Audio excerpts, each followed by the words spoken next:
esan daiteke Replaza Beti Onak taldea, emakumezko kirolaren alde apustu egiten denean, lorpenak lortzen direlaren adibide garbi bat dela. Eta horri buruz hitz egiteko, Ailin Ripa jokalaria dugu gurekin gaur.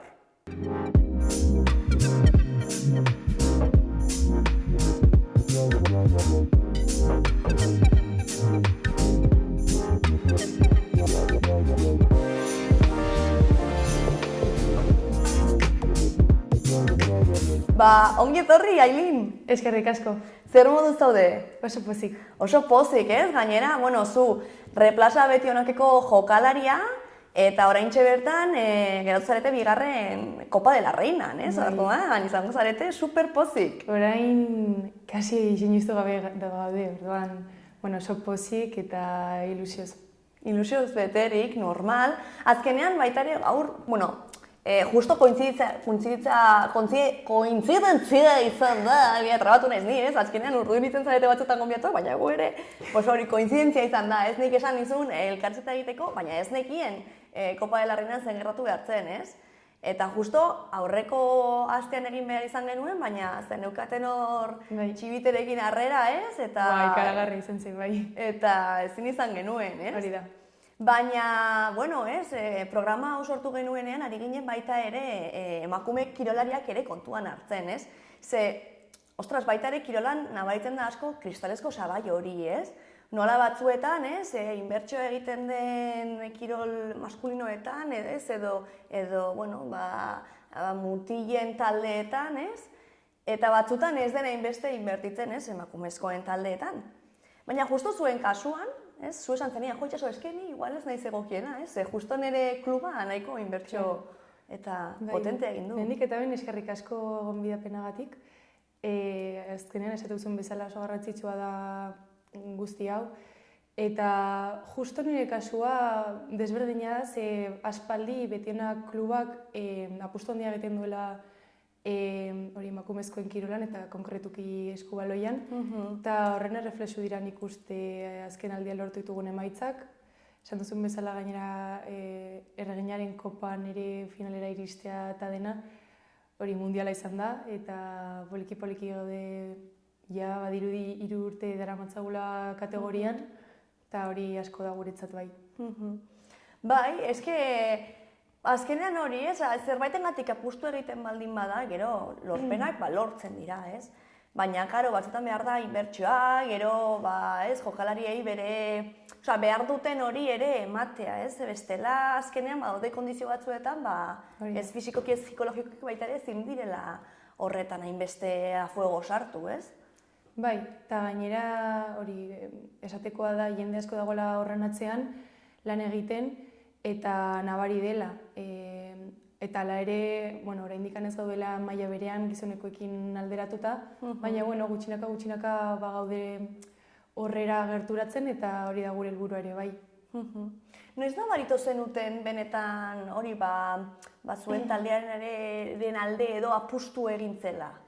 Behar bada duela 4 urte inguru 5, zilar mailan geundelarik, hori Nafarroako gobernuarekin eta elkartu ziren klubeko nagusiak eta nolabait guregan apustu egiteko eta goi mailara igotzeko eta orduan hortik aurrera patrozinadorekin hitz egiten eta jende asko mugituta guregan konfiatu zuten eta hortik aurrera esan daiteke mantendu dela apustu hori. Eta gero, hori ere oso garrantzitsua da urrengo belaunaldien dako, ez? Azkenean baita ere, askotan elkarrizketa hauetan, bai politikari batekin, bai nik zer dakit teknikari batekin, bai hitz egiten da asko erreferentei buruz, ez? Eta nola askotan ez dauden emakumezko erreferente horiek, orduan badirudi, hori ez dela zure tokia, ez? Azkenean estereotipoak ere oso markatuta daude batzutan, azkenean hori da ikusten duguna, ez? Baina gero ikusten da eta rabian, ez? Nola neska pilo bat, ez? Animatu diren baita ere eskubaloira jokatzera. Bai, orain aldian hori neska asko puntatu dira eta hori guretzat beste garaipen bat da. Baina esate duzun bezala, egia esan Nafarroan ikuste dauzkagula referente asko eta behar bada gertatzen zaiguna da ez zaiela hainbeste ezakit ikuspenik ematen edo, eta bai, adibidez, eta Rabiako kasuan ikusi da geroz eta haur gehiago ari direla puntatzen eskubaloian, eta guretzat hori sari handi bat da bai. Eta zu txikia zinenean beti gustatu zen zaizu eskubaloia edo nola gertatu zen? Bai, esan kasualitatean da izan zen, nire familiako inork ez du praktikatzen. Baina nire gurasoek nahi zutela taldeko kirol batean aritzea, eta orduan, hasieran multikirolean hasi nintzen, baina ja pixka bat helduago nintzenean, erabaki zuten etxetik gertu zegoen zerbait aurkitzea eta taldeko kirol bat aukeratzea. Eta horrela sartu nintzen eskubaloian, 2-3 lagunekin, eta hortikan aurrera lagun gehiago apuntatzen joan ziren eta orain arte. Eta ikusten zen asko sexuen arteko ezberdintasuna edo hau mutilen kirola da eta ez neskena, edo zegoen ja nahiko... Behar bada justo kaso kontrakoa nik uste gertatu zela. Garai horretan zegoen ere oso talde potente bat, emakumezkoena, ere saiatu zena maila zigotzen eta nik gogoratzen dudanarekin, behintzat, emakumezko gehiago zeuden jolasten eskubaloian gizonak baino. Beraz hori beti egon da presente beti honaken. Eta Rabian behintzat ikusten da. Begira, baita ere hori referenteen kasuan, ze garrantzitsua denez, hori ere ikustea eta normal bezala hartzea, ez? Bai, oso garrantzitsua bai. Eta gero baita ere, zure kasuan gainera ere, lesioak egon dira tarte, ez? Eta batzutan ere hitz egiten dugu, hori, emakumezkoak gelditu behar direnean, ez? Bai, adibidez, amatasuna izan daitekeela, edo lesioren bat, edo nola, edo zein beharrezkoa denez, babes hori eukitzea, ez? Eta esatea, hau gertatu da, baina, gero bueltatuko zara, ez? Eta ez sentitzea, ez? Lesionatzen baldin manaiz akabo, edo ama izaten baldin manaiz akabo, ez? Bai, oso garrantzitsua da, esate duzun bezala, apoio handi bat eukitzea, eta nire kasuan horrela izan da. Gainera, taldeko kirol bat izanik, hor nire lagunak eta oso presente egon dira. Eta, klubeko nagusiek eta asko parte handia hartu dute horretan, eta asko lagundu didate orduan. Bai, oso garrantzitsua da, eta emakumezkoek igual esan daiteke ezakit oztopo gehiago ditugula edo, eta nire kasuan oso ondo portatu dira nirekin orduan oso pozik nago bai. Eta gero, zuen kasuan, zure entrenatzailea, gizonezkoa da. Bai. Eta beti gertatzen da baita ere askotan, beti ez, baina sarritan hau ere, emakumezko taldeetan, gero entrenatzailea gizonezkoa dela, ez? Ez dakizuen kasuan, arazori dagoen edo nola funtzionatzen den, ez? Batzutan ere, lidergoari buruz hitz egiten dugunean, ez?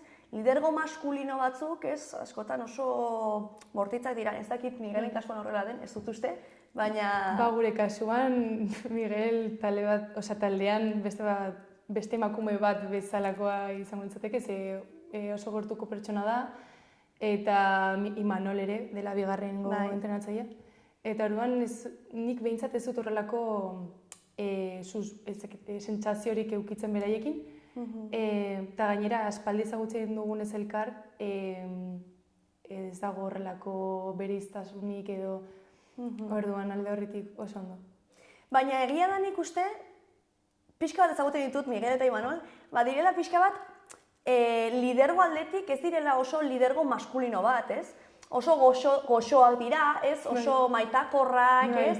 Justo, bai. Eta, karo, hori baita ere, eske lidergoi buruz ari garenean, ez? Batzutan baita ere gertatzen da, emakumezkoak lidergo postuetara joaten garenean, erreferente bezala, baitugun ez dakit Merkel, Thatcher, ez? Horrelako figura bortitz eta potenteak, horrela irudikatzen dugula lidergoa, ez? Baina lidergoetan, ez? Lidergo femeninoagoak, nahiz eta gizonezkoak izan, ez?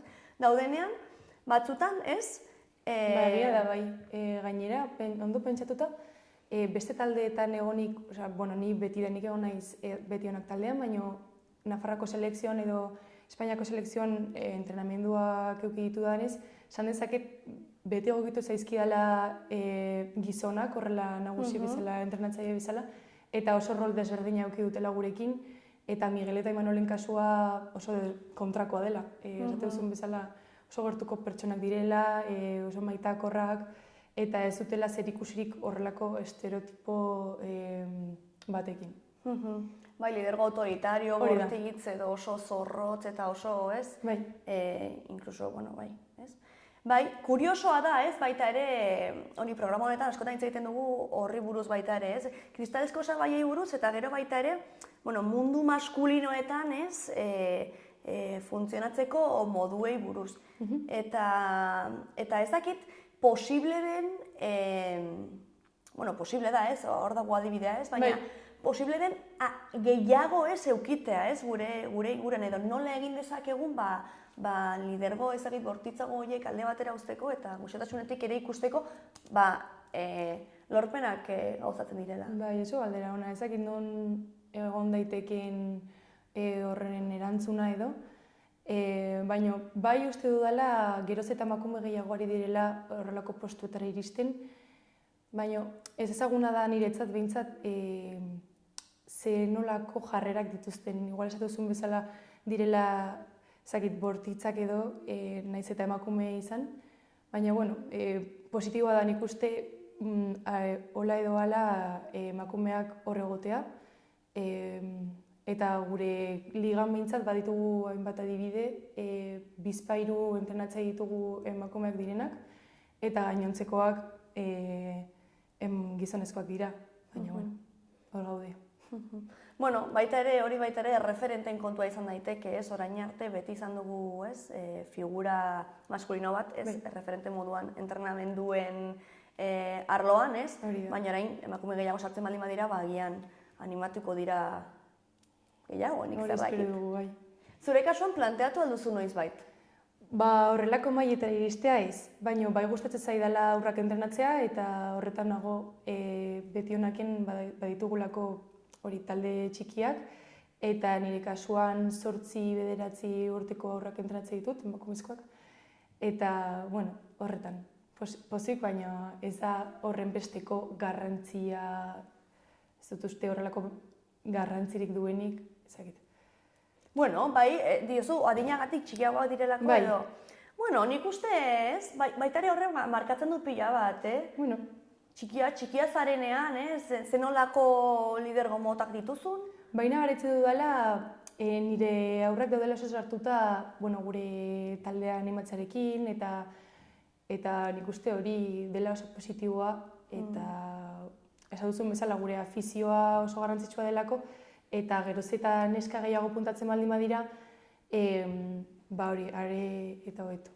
Claro, bai, nik uste, imaginatu, ez, zu txiki bat izan eta zure entrenatzailea izatea, hor maila gorenean dagoen pertsona bat, baina gertukoa gero, haiendako izango da. Horrela ikusita bai.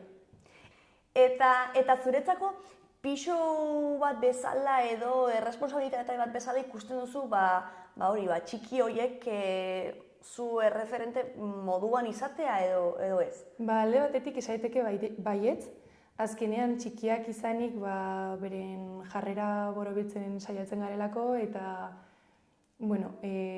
aurrak izan da nolabait bideratze ditugulako ere bai oinarrizko balore batzuk izatera edo... Bai, hezkuntzaren parte dela ere, ez? Ez da hezkuntza formala, baina baita ere ez? Bai, ikusi daitekela pixka bat hortikan. Claro, eta baita ere, talde kirol batean, ez? Azkenean hor baita ere, balore batzuk transmititzen dira, ez? Horregatik, bai, hori da garrantzitsuena, eta hori da klubetik transmititzen zaiguna entrenatzaile hori, eta horretan saiatzen gara. Gainera, 4 entrenatzaile gauden, ez 4 emakumezkoak, oso presente daukagu hori, eta hori saiatzen gara hori taldeko balore horiek transmititzen, gainera 4 jokalariak izanik. Eta gero batzutan ere hitz egin izan dugu hemen impostores edo iruzurgiaren sindromeari buruz, eta nola batzutan emakumezko ikusten zaigun sinistea, gai naiz eta ni ere hau egiteko gai eta kapaz naiz, ez? Eta adibidez zuen kasuan ere, eta gehien bat, azkenean beti honak talde humil bat dela, esan genezake, ez? Azkenean, bai, eta auzolanean eta voluntarioki jende asko dago lanean sartuta, ez? Orduan, batzutan hori, mai gorenean igo zinetenean eta ja Liga Iberdrolan sartuta zeundenean, nola izan zen hori siniste ahal izateko, ez? Ni haien maila berean egon naiteke, eta ni ere kapaz naiz hau egiteko, ez? Adibidez, erreginaren kopan, ez? Esaten zen, lortezina zirudiena, ez? Lortu dute. Bai. Nola kudeatzen duzu guzti hori? Egia esan, oraindik ez daukagula psikologo bat taldean, baina nik uste oso garrantzitsua litzatekeela pertsona bat edukitzea horrela psikologikoki horrelako kasuak lantzen dituena. Baina bai, elkarren artean asko hitz egiten dugunez eta asko laguntzen dugunez elkar lortzen dugula nolabait guregan sinistea, eta gero aparte nik behintzat baitu delako hori laguntza kanpoan, hori psikologoekin hitz egin da eta horrela, nire buruan sinisteko eta horrelako kontuak lantzeko. Eta adibidez, edo lesio baten aurrean, zure kasuan ja konkretuki, ez? Gainera zu izan zenuen, lesio potente bat, atera zinen jokatzera, eta egun horretan bertan lesionatu zenien beste hanka, ez? Bai, esatu duzun bezala. Duela 2 denboraldi, eskuineko belaunako aurreko ligamentu gurutzatu apurtu nuen, eta errekuperatzerakoan, nire lehendabiziko partiduan, bestea apurtu nuen. Eta orduan hori oso gogorra izan da niretzat, azkenean, ez hainbeste fizikoki lan egin behar nuelako, baizik eta mentalki zerbait oso gogorra izan delako niretzat, eta horregatik horren atzean lan asko egin dut psikologoekin, familiarekin, lagunekin, eta horrela. Eta justu orain, edema oso batekin nago, eta orduan berriz ere deskantsatu behar dut, eta denbora behar da hori berriz ere ondo egoteko, eta horretan nago hori lanean. Gogorra delako guretzat, azkenean kirola delako emozionalki asko suposatzen duelako, azkenean egunean bitan enteratzen dugu, eta horrela aste osoan, eta orduan emozionalki pisu handia dauka guretzat kirolak. Eta gainera lesio bat izan da, azkenean frakaso bezala edo kontsideratu dezakezu, eta horregatik laguntza ukitzea horren atzetik oso garrantzitsua da bai. Eta gero baita ere, gainera gehiago ere nik uste emakumezkoen kasuan, ze nik uste hezkuntzalekin aldatzen ari dira gauzak ez, baina betidanik ez, mutilei askoz ere malguagoak izan gara, edo askoz ere gehiago gutxi zaie, ez dakit, zuaitetara igotzen, apurtzen, ez? Eta ni oroitzen naiz txikitan frogatu nahi izan nuela kirol bat, eta ez dakit nork esan zidan, en plan.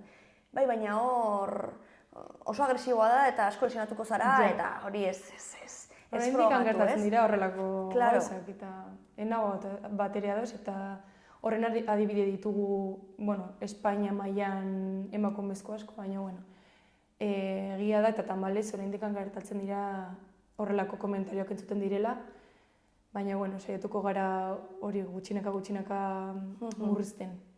Zuen kasuan, edo zure kasuan, zer da garrantzitsuena horrelako maila batean eta beldurrik gabe aurrera jarraitu ahal izateko? Burua, dudarik gabe.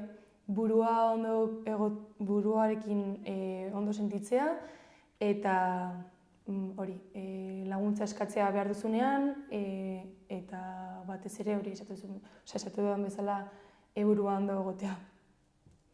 Eta beste taldean, gizonezkoen taldean, badago erlazio ona edo badago ere pixkat inbidia. Karo, baita ere ez gaude ohituta, ez? Klub batean apustu gehiago egitea emakumezkoen taldearen alde gizonezkoena baino. Nola kudatzen dira? Nik uste da raro dela, ez da ikusten, ez? Ez da ohikoa, ez? Eta orduan, egia da emakumezkoengan apustu oso handia egin dutela, eta horrekin badaude hori desadoz dauden pertsonak, baina, azkenean idealena izango litzateke biongan apustu berdinak egitea, eta bai gizonezko eta bai emakumezkoengan indar berdinak jartzea. Baina, karo, batzutan ezinezkoa da, ez? Eta nik uste hori gertatu izan dela askotan, ez? Apustu egiten dugu, gehien merezi edo hobeki dauden taldeen alde, ez? Azkenean horrelako, kompetitiboa da kirola, ez? Eta askotan horrelakoak geratzen dira, nahiz eta, ez esan utopikoena, ez? Edo idealena, baina gertatzen da, ez? Baina, orain nik uste gertatzen dela asko, ez? Horrelako kasua daudenean, pentsatzen dutela, ezakit diskriminazio positiboa dela, ez edo orain modan dagoela emakumezkoen gauzan aldea apustu egitea, ez? Modana entzuten da asko. Baina, ez dut uste horrelako gauza denik.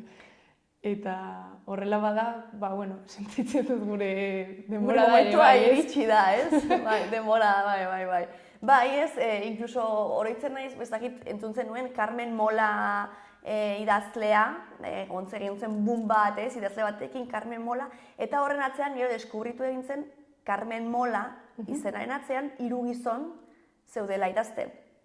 Baina, pentsatu zuten, emakumezko izen batekin orain modan dauden ez emakumeak, gehiago irabaziko zutela. Eta iruzur hori egin zuten, emakume, eta azkenean, egia da, nik, honesta edo ez izan behar naiz, eta esan behar dut, askotan ere, emakumezkoen gauzak irakurri ikusten kontsumitzen ditu dela, konzienteki, ez? Nahi dudalako, ez? Bai, hori da lehendabiziko pausuan ikuste. Bai, eta gainera, gizonezkoena beti daukagurez eskuragai, ez, guazen, ez, beste bidea hartzera. Bai. Eta niretzat izan zen, kriston, ez, sentitu nintzen, baina zer da hau? Ja. Ez? Eta gainera haiek ez, esateko begira, ez? Gainera gu ginen, ez, gizonezkoak, petxatzu ze, izan zen kristona, ez? Bai, fraude bat bezala. Fraude, bai, fraude moduko bat.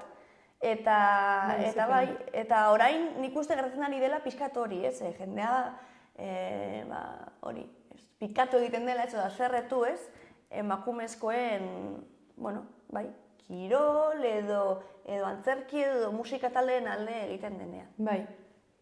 Baina, esaten duzun bezala, esaten duzunarekin ere, hitz egiteko dago nola historian zehar gertatu diren alderantzizko kasuak ere.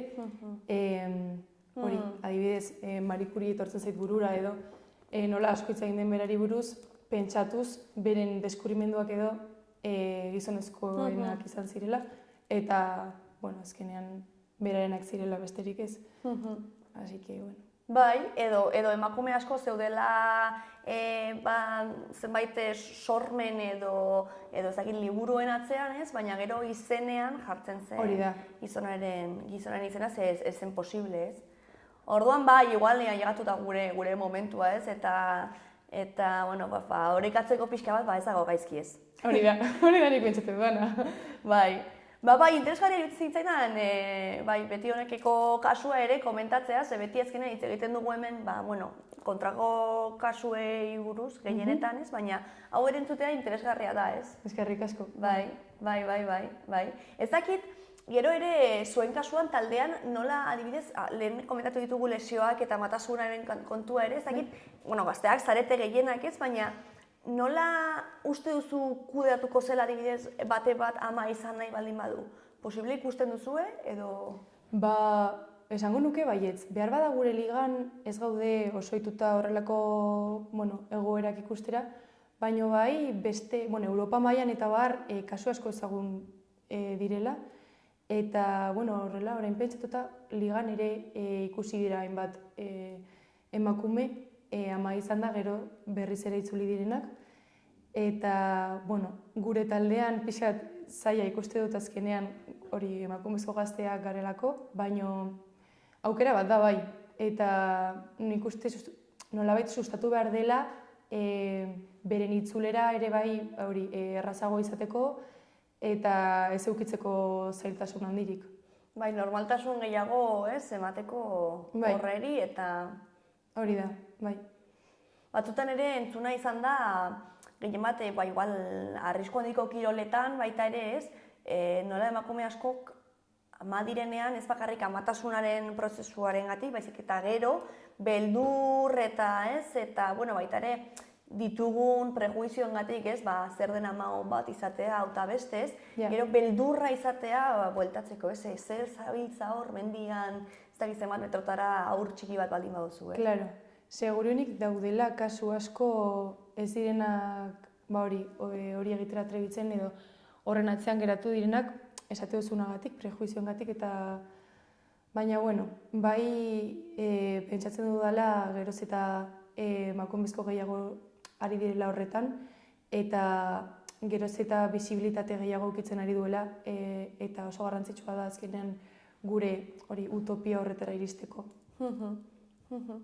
Eta gero, beste klub batzuei begira, zer uste duzu behar dutela edo zer uste duzu dela oinarrizkoa emakumezko talde bat aurrera atera alizateko eta mahai gorenetara ailegatu alizateko? Begira, nire ustez oso garrantzitsua da hori nagusien artean edo entrenatzaileen artean behintzat emakumezko bat edukitzea eta gero psikologoaren papera egiten duen beste pertsona bat ere. Hori, pentsatzen dudalako azkenean burua ondo edukitzea dela garrantzitsuena eta gainera hori emakumezkoengan gehiago sustatzeko edo oso garrantzitsua dela bi figura hauek edukitzea. Zure ustez, emakumezkoak desberdin kudeatzen dute entrenatzeko, irabazteko, galtzeko guzti hau? Segurenik baietz, eta hori egongo dela ikasita edo... Ikerketaren bat. Bai, baina azkenean anatomikoki, fisiologikoki desberdinak garelako eta mentalkire baina horregatik ez gara ez obez txarragoak, baina bai desberdinak. Eta hezkuntzaldetik ere desberdin ez dituak izan garelako baita ere. Hori da, bai. Eta igual baita ere aipatu duzuna ez, alderdi emozional hori, ez? Azkenean nolabait garatuagoa daukagu eta onerako eta txarrerako, ez? Bai. Horregatik hori idealen litzateke nire ustez psikologo bat edukitzea edo entrenamendu gehiago edukitzea baino txarla psikologiko gehiago ukitzea edo horren beharra zeumatzen dut azkenean. Eta zure ustez, lidergoen aldetik aipatu duzu emakumezko bat izatea edo beti honekin badago emakumezkoren bat lidergoan? Ez. Baina bai egon direla eta nik horren falta nabaritzen dut bai. Azkenean, emakumezkoen artean behar bada igual hobeto ulertzen dugulako edo behintzat nire ustez ere oso garrantzitsua delako horrela emakumezko figura bat eukitzea eta falta nabaritzen dut, baina behar bada bai egia esan da badaudela voluntario asko emakumezkoak direnak, baina behar bada ez direla inbesti ikusten edo ez direla haiei buruz inbestitza egiten. Eta ja, lidergoi buruz ari garela eta entrenatzaile buruz hitz egin dugu pixka bat, baina zure ustez, esan dugu, nahiz eta gizonak izan, nahiko lidergo, xamurtasunetik eta goxotasunetik egiten den lidergo bat dena, ez? Zure ustez, beste batatako lidergo bat egongo balitz, taldea funtzionatuko luke berdin? Ziurrenik baietz. Azkenean aldaketak eta aniztasuna nik uste beti positiboa dela. Eta aprobatu beharko genuke bai, baina uste dut baietz. Ze ez zaizuke gustatuko ezer egotea taldean, edo zure ustez zer izango litzateke horrelako aukerak eta txar bat dinamikan? Adibidez, erabaki diktadoreak eukitzea edo ez egotea elkarren arteko konfiantza elkarrizketak eukitzeko edo horrela, naturaltasunez ez jokatzea azkenean. Eta ze sabai daude oraindikan edo kristalesko sabai apurtzeko emakumezkoen kirolean? Hasteko igual ikusgarritasuna eta bisibilitatea telebistan eta horrela, gero beste adibidez hori falta zaigula pertsonal gehiago ez, nire ustez psikologoen arlotik edo fisio eta horrelako hori arlotik, eta gero soldataren desberdintasuna ere. Oraindik nabaritzen da asko? Bai, nabaritzen da, bai. Baina hori azkenean gurpil bat da. nola ez dago beste bizibilitaterik, ez dago horren besteko errekonpentsarik ere, eta horrela. Orduan, bueno, horretan gaude, baina, bueno, errealitate bat da. Gero orain baduzu igual Europara joateko aukera, izan daiteke. Bai, izan daiteke. Izan daiteke. Hori gertatzen baldin bada, zer gertatzen da baita ere alderdi ekonomikoan, ez? Hori ere posible da. Zailtasunak. Claro. Ze azkenean diru asko suposatzen du bidaiatzeak, eta hori Espainiako ligan bidaia asko ditugunez, gero horri gehitzea Europan bidai gehiago egitea, hori ikaragarria litzateke ekonomikoki bisu handia daukalako, eta horretarako patrozinadore gehiago edo laguntza gehiago beharko litzateke, orduan, bueno. Egia da, oraindik gaudela bera-beraren emaitzen arabera, dena idean dago oraindik, ez? Bera-berak irabazten baldin badu liga, orduan bai izango duzu Europara joateko aukera. Bai. Baina gure helburua orain beste bada, hori daukagu pixka bat aztuta egia esan. Baina bai ematen duela pena, ez? Patrozinadoren gatik joan alitzatea edo ez? Bai. Zure ustez, kostatzen da gehiago emakumezko talde bat zaretelako patrozinadoreak aurkitzea, bai? Nik uste baietz. Egia esan, Atarrabiako jendea oso implikatuta dagoela gurekin, eta horren emaitza dela azkenean lortu dugun guztia, patrozinadoreak ditugulako eta Atarrabiako jendea oso implikatuta dagoelako, eta, bueno, Nafarroako mailan ere bai. Baina bai, ezein beste gure kasuan, baina beste Espainiako taldeetan gertatzen dela. Eta ezagutza ditugula taldeak, behar bada Europako plazari ezetz esan behar izan diotenak, hori, dirurik ez daukatelako edo azkenean bizibilitate falta zaielako ere. Beraz, egon behar gara, ez, bomoi platik izaten duen moduan, ez? Ja te digo, bai. Atope, hor, ez? Bai. Bueno, egia da, bai eman dizuetela nahiko bombo, ez? Bueno, komunikabideetatik, ez? Ez dela gutxi. Bai. Ez, behintzat, ikusgarritasun hori... Nik uste bidea dela hori. Claro, bestela... Bai. Prentxan eta bar ere asko hitz egiten da, gaur egun. Eta horrek asko egiten du. Baina bai, falta zaizkigula beste pauso batzuk ere bai, baina bueno, horretan gaudela. Jende asko ari da lanean eta eskertzen da. Behintzat gure kasuan hasi ikusten ari delako eta emaitza onak lortzen ari ditugulako. Baina hori Espainia mailan badaude beste talde batzuk behar bada ez dutela horren besteko sorterik eta ikusten ari zaiela ere bai. Bueno, ja bukatzen gaude, Ailin, baina ja azkenengo galdera, zer esango zenioke zerbaitetara, kirol batera edo oso maskulinoa den zerbaitetara animatu nahi duen neskato bateri, zer esango zenioke?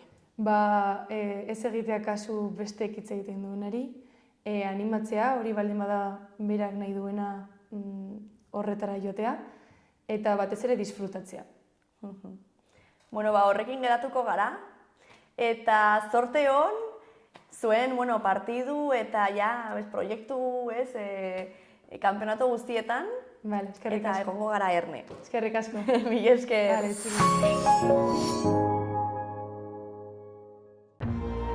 Gobierno de Navarra. Nafarroako gobernua.